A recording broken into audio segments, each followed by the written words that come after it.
Global and Democratic Citizenship: The Challenge of Interculturality by Marta Gamboa del Carpio and Individual Oral Presentation. Introduction. Hello, my name is Marta.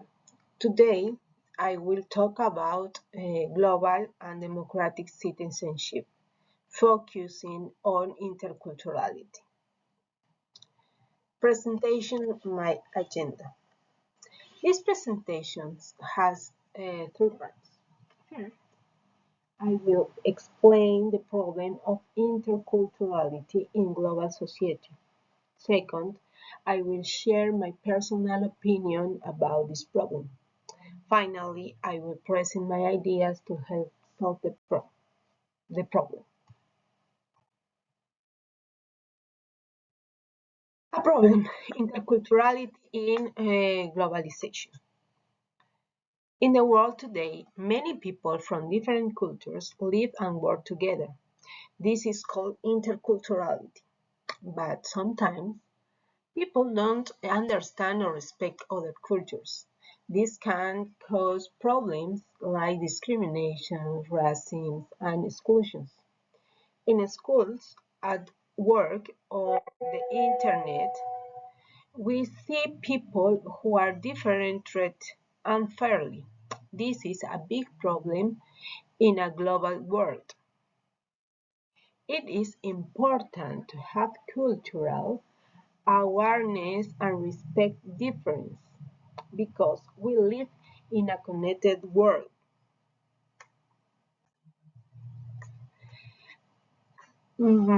My point of view, I think interculturality is very important. We can learn many good things from other cultures: new language, new food, new music, new traditions, and ways of thinking. But many people are afraid of what is different. They don't try to understand.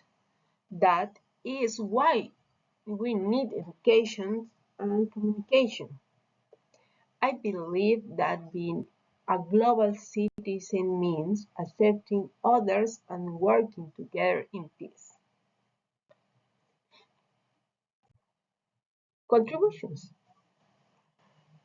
To solve the problem, I suggest education for cultural understanding in school, promote exchange programs between countries and regions, use social media to share positive messages about diversity, learn a second language to connect with other cultures. Finally, and conclusions. In a global and democratic world, citizenship means living with respect, tolerance, and cooperation. We must build a world where interculturality is not a problem, but is a great solution. Let's go together for a more inclusive world. Thank you.